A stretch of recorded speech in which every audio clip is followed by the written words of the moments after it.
바꾸시는 하나님, 오늘은 6번째 시간입니다. 사람은 정말 변할 수 있는가에 대한 말씀을 함께 나누도록 하겠습니다. 사랑하는 여러분, 나를 비롯하여 사람은 정말 변할 수 있을까요? 저는 설교자로서 때로 이런 고민에 빠질 때가 있습니다. 하나님의 말씀을 준비하여 강단에서 목사가 설교할 때 사람들이 정말 변할까? 물론 변하고 있고 변한다라고 하는 확신 속에서 저는 설교를 하고 있습니다. 그럼에도 불구하고 변하지 않는 사람들의 모습을 볼 때 때로는 여러 가지 마음이 제 안에 생길 때가 있습니다. 사랑하는 여러분, 여러분의 남편은 변할 수 있을까요? 여러분의 아내는 변할 수 있을까요? 여러분의 자녀는 변할 수 있을까요? 많은 사람들이 이렇게 대답을 쉽게 합니다. 아니요, 절대 그 인간 변할 사람 아니에요. 변할 것 같으면 벌써 변했겠지요. 이렇게 대답을 합니다. 그 사람은 평생 그래요. 사람은 변하지 않는다며 체념하며 살아가는 사람들이 많습니다. 그러나 마음 한편으로는 이렇게 우리가 외칩니다. 그래도 나는 변하고 싶다. 지금 이대로는 안 돼. 내 삶에도 뭔가 변화가 있어야 돼. 누구나 변화에 대한 꿈을 꿉니다.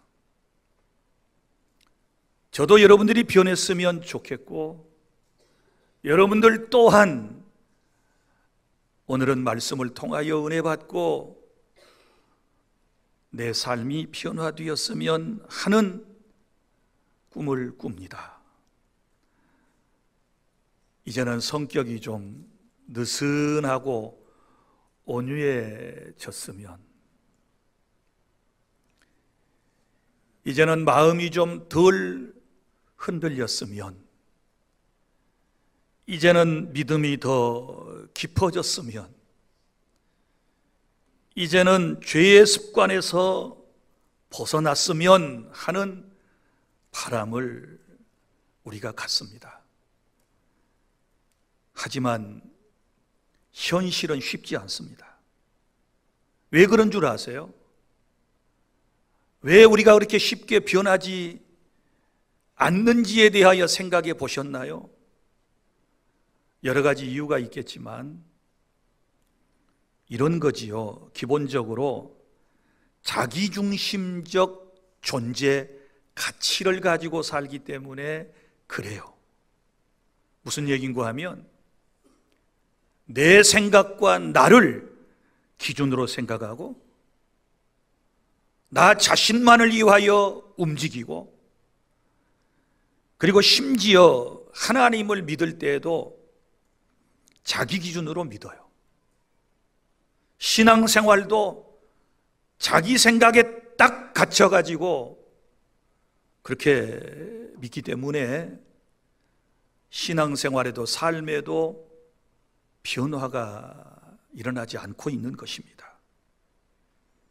변화라고 하는 것은 단순히 태도의 문제가 아니라 내 중심이 무너지는 것이고, 내가 내려놓는 것이고, 내가 깨지는 것이고, 내가 부서지는 것이고, 내가 더 깨끗이 씻겨져서 나라고 하는 존재는 사라지고 내 안에 하나님이 중심이 되는 것, 이것이 바로 내 삶의 변화의 시작이 된다는 것을 아셔야 합니다.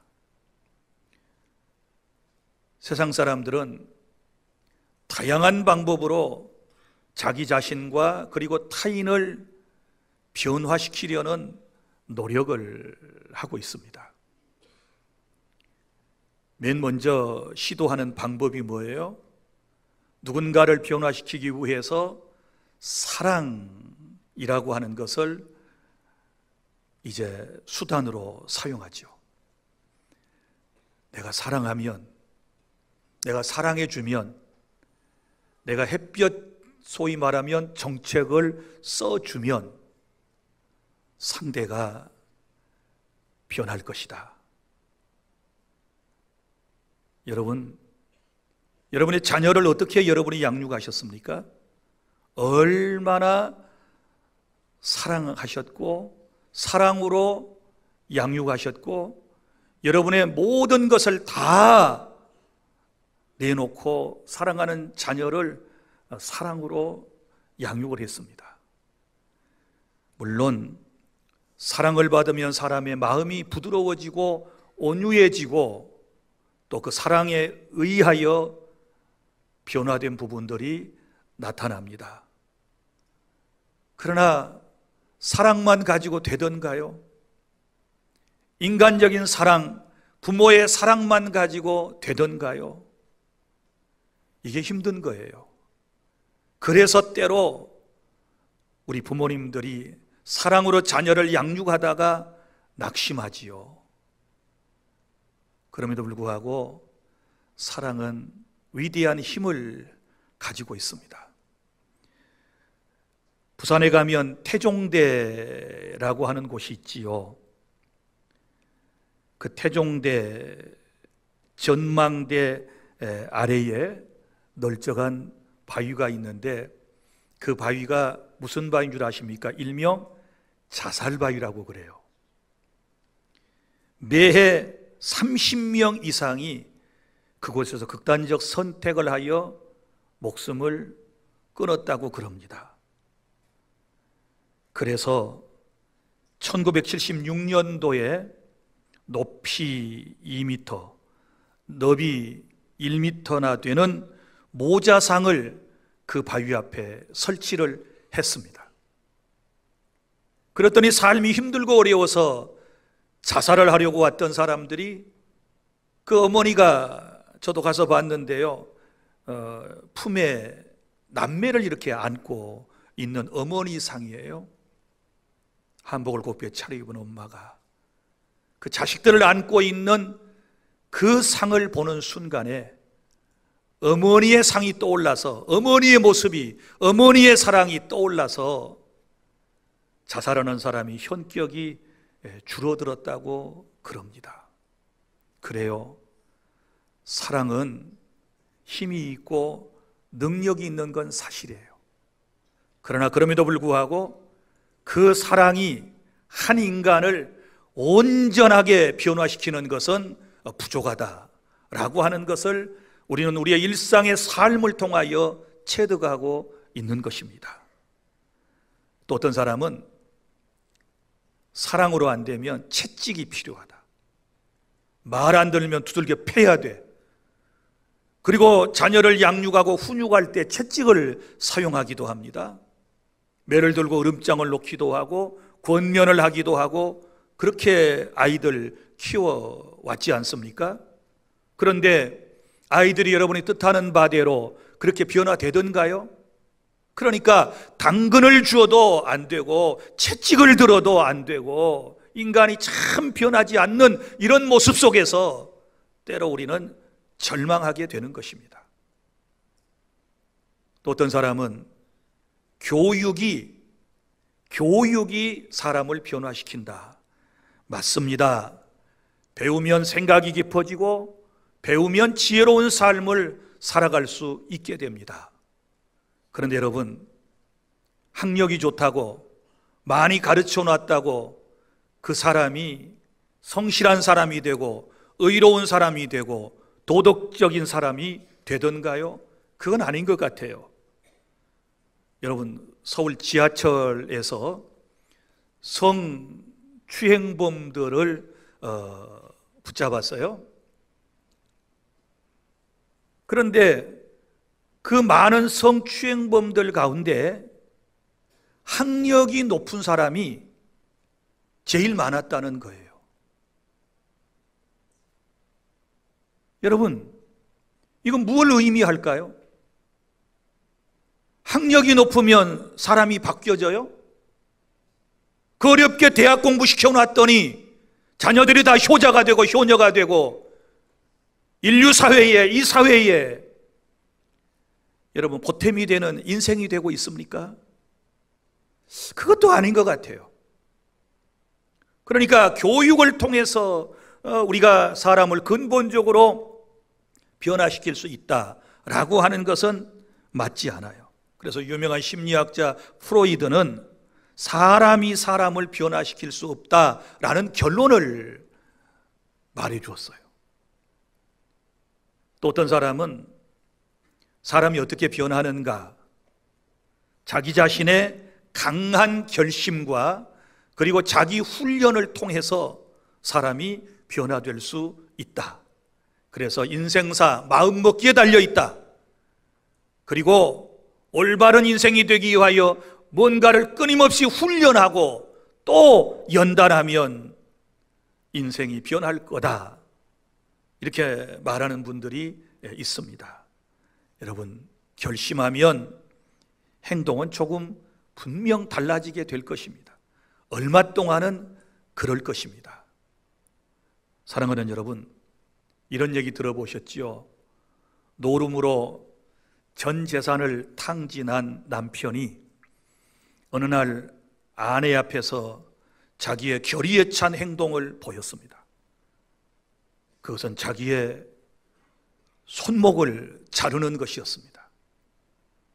그래서 자기의 손목을 잘라 보이면서 절대로 내가 화투에 손을 대지 않겠다고 결의에 찬 모습을 보였습니다. 아내는 감동을 받았습니다. 그렇게까지 할 필요가 없는데 세상에 당신이 손까지 자르냐고, 손목까지 자르냐고. 그런데 어느 날 이제 남편이 귀가하지 않습니다. 벌써 집에 들어올 시간인데 집에 들어오지를 않습니다. 그때에 아내에게 스쳐가는 생각이 있었으면 설마 또 도박장에 갔을까? 설마 하고 예전에 드나들던 도박장에 갔더니 역시 그 인간이 거기 있는 거예요. 손목이 잘려졌는데 이번에 보니까 발가락으로 화토패를 잡고 돌리고 있더라는 거예요. 이게 인간이에요. 여러분, 기억하십시오. 결심만 가지고 안 돼요. 여러분, 훈련만 가지고 되는 게 아니에요. 인생이 참으로 변할 수 있는 것은, 우리 분명히 깨달아야 할 것은 하나님께서 우리를 변화시켜 주신다는 사실을 여러분 믿으시기를 바랍니다. 사람의 결심은 감정이 식으면 원래대로 돌아가 버리고 환경이 변하면 원래대로 다시 돌아가 버리게 되는 거예요. 임사오천, 죽을 환경에 처하면 누구나 하나님을 찾다가 살만하면 하나님을 찾는 것이 아니고 자기 자신을 위하여 살아가는 것이 인생입니다. 사랑하는 여러분, 우리가 어떻게 변화될 수 있을까요? 오늘 변화된 그 한 사람을 여러분에게 소개를 해드리고자 하는데, 바로 본문에 나타나고 있는 베드로라고 하는 사람입니다. 여러분이 베드로에 대해서 잘 알고 계실 겁니다. 베드로를 성격적 유형으로 분리를 하면 이 사람은 다혈질적인 사람입니다. 성격이 아주 급하고요, 화끈한 사람입니다. 그가 주님을 맨 처음 따라 나설 때의 모습을 생각해 보십시오. 예수님께서 사랑하는 제자들을 부르시려고 갈릴리 호수를 거니시다가 베드로를 위시한 몇 명의 젊은 어부에게 이렇게 말씀하셨습니다. 나를 따라오라. 내가 너희로 사람을 낚는 어부가 되게 하리라고 말씀하셨을 때 베드로는 배와 그물을 버려두고 예수님을 즉시로 따르는 결단성 있는 행동을 우리에게 보여주었습니다. 그런데 여러분, 그러한 베드로는 예수님의 제자가 되고 난 이후에 실수투성이었고 그의 감정의 굴곡은 너무나도 심했었다는 것을 우리는 잘 알고 있지 않습니까? 그러던 그가 오순절 날 성령의 충만함을 받고 지금 전혀 다른 모습으로 서서 담대하게 하나님 나라의 복음, 예수 그리스도에 대한 말씀을 온 세상 사람들에게 전하고 있는 것입니다. 오늘 사도행전 2장 14절 베드로가 11 사도와 함께 서서 소리를 높여 이르되, 누구를 전했다고요? 예수 그리스도를 전하게 되었고 베드로의 설교를 통하여 그날에 3,000명이 회개하고 주님께로 돌아오는 놀라운 역사가 일어나게 되었습니다. 사랑하는 성도 여러분, 무엇이 그를 이처럼 바꾸었을까요? 도대체 어떤 힘이 베드로라고 하는 이 사람을 이렇게도 놀라운 인생으로 바꿀 수 있었을까요? 먼저는 베드로의 변화 이전의 모습을 살펴보면 그의 모습은 우리의 모습과도 같은 삶의 모습이었습니다. 여러분, 베드로는 얼마나 열정적이었는지 몰라요.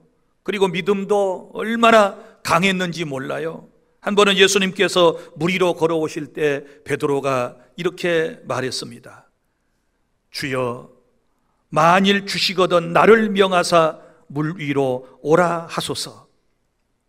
주님께서 오라고 말씀하셨고 베드로는 믿음을 가지고 물 위를 저벅저벅 걸어서 예수님에게로 나아갔습니다.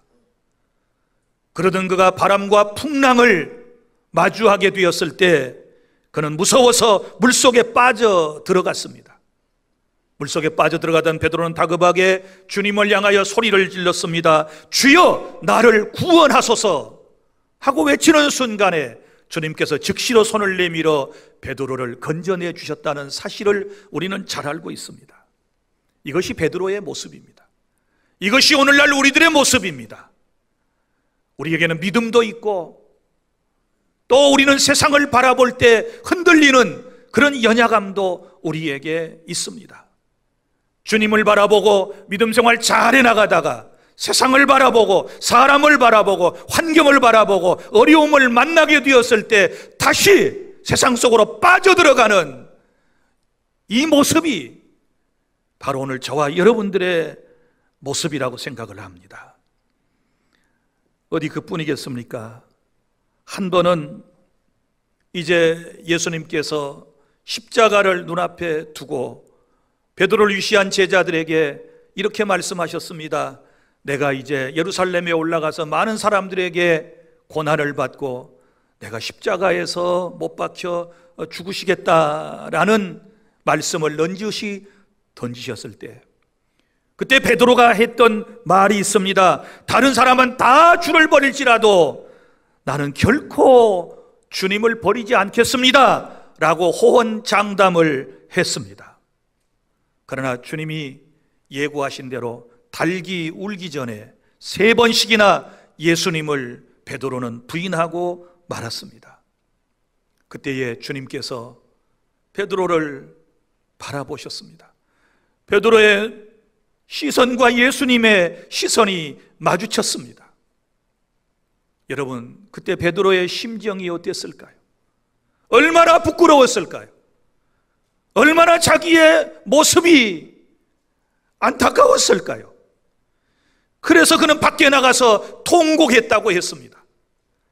예수님의 말씀이 생각나서 밖에 나가서 심히 통곡하니라. 그는 통곡하며 드디어 무너졌습니다. 내가 이렇게 나약한 사람이구나. 내가 소리만 크게 질러대지 내 마음은 이렇게 한없이 나약하구나.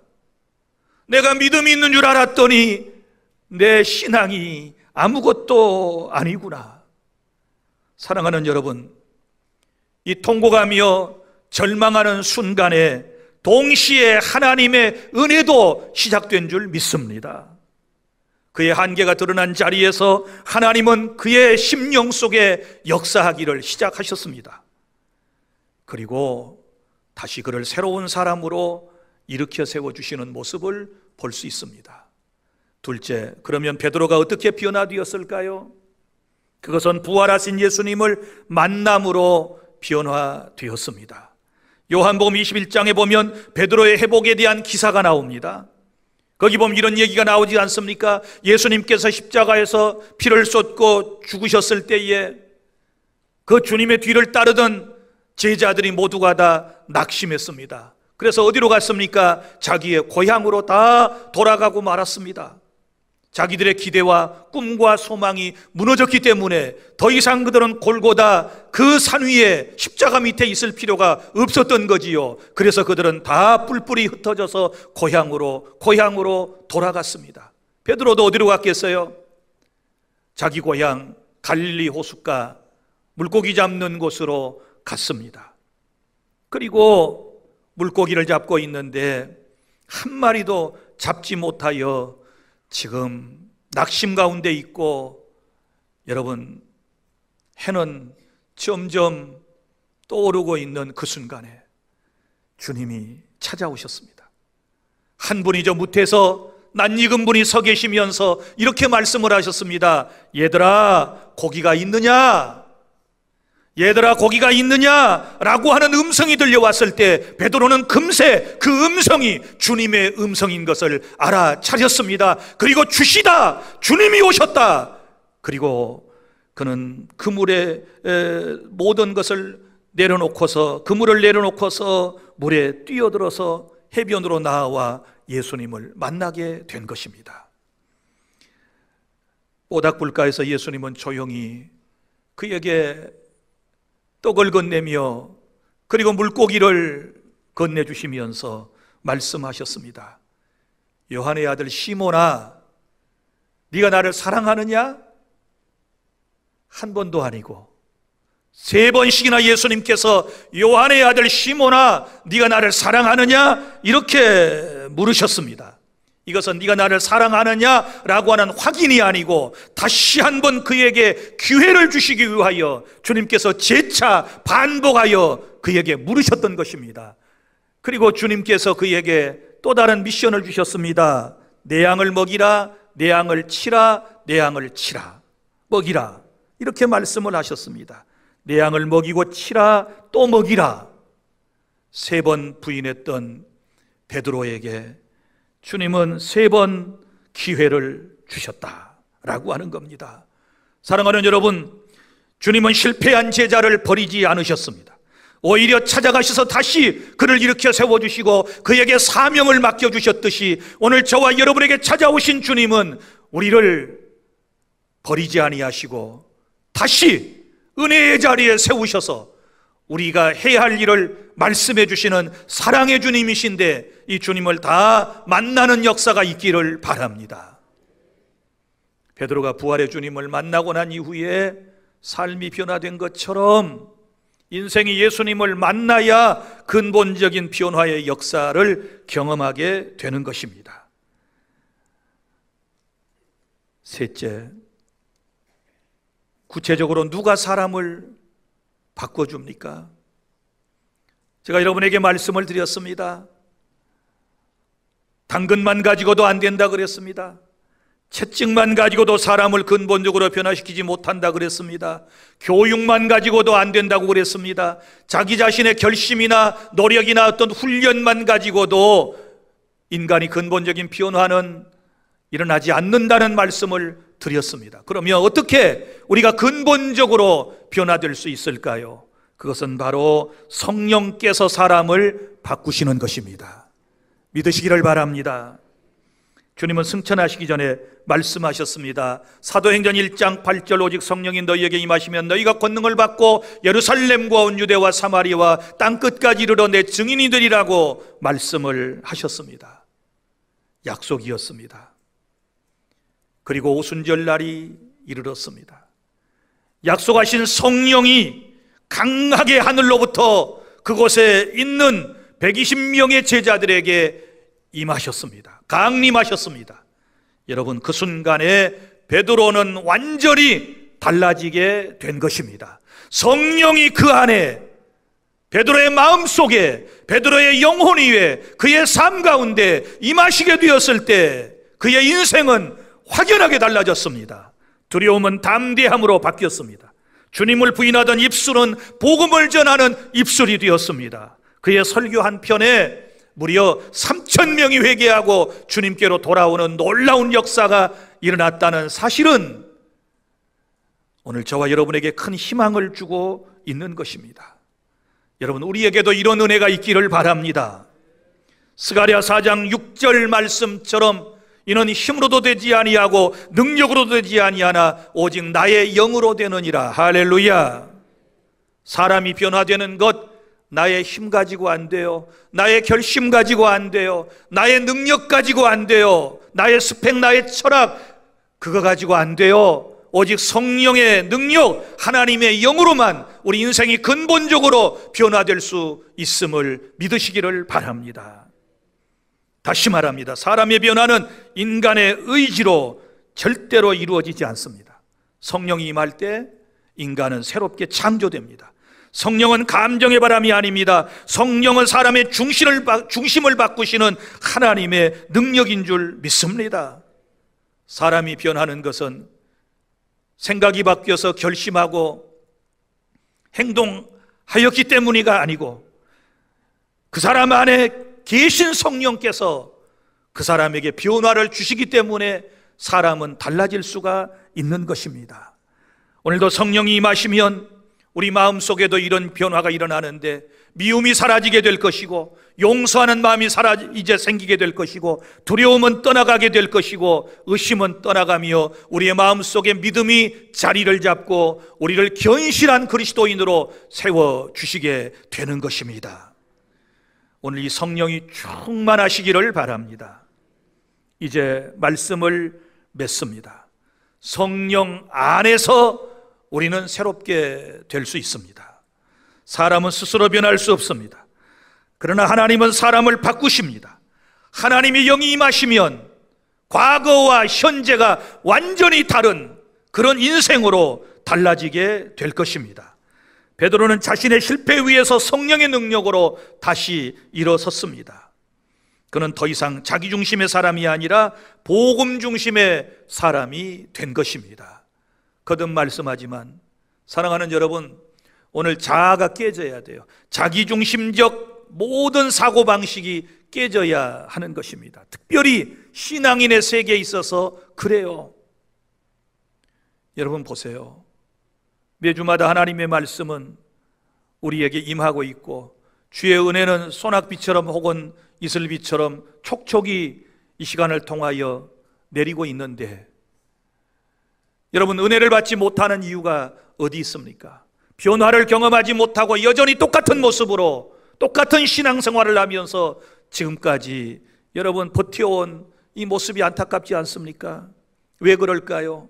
여러분, 장독대에 수많은 항아리들이 있습니다. 그런데 뚜껑을 덮어놓으면 아무리 소낙비가 몇 날 며칠 쏟아져도 그 항아리 안에는 한 방울의 물도 들어갈 수가 없는 것처럼 우리의 마음을 꽉 닫아두고 있으면 여러분, 하나님의 은혜는 우리 안에 임하지 않습니다. 오늘도 성령께서 우리 안에 임재하실 수 있도록 마음을 여시기를 바랍니다. 그리고 은혜를 받으시기를 바랍니다.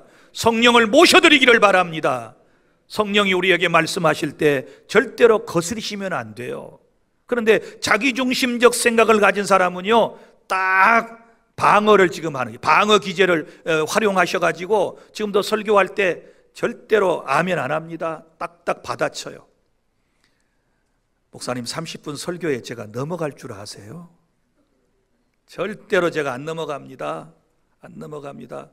목사님 설교에 넘어가면 저녁 예배도 나와야 되고, 목사님 설교에 감동을 받으면 내일 새벽에도 나와야 되고, 목사님 설교에 감동을 받으면 11조도 드려야 되고, 때 먹었던 11조도 다 다시 드려야 되고, 목사님 설교에 은혜를 받으면 내가 원수 같은 사람이 먼저 손을 내밀어야 하고, 내가 목사님 설교에 은혜를 받으면 교회 안에서 하나님이 기뻐하시는 일과 세상에 나가서 어려운 사람을 돕는 일을 해야 할 터인데, 그러면 내 삶이 어떻게 되겠습니까? 그러니 나는 절대로 은혜를 안 받습니다 하고 말씀이 떨어지면 툭툭 치는 사람이 있어요.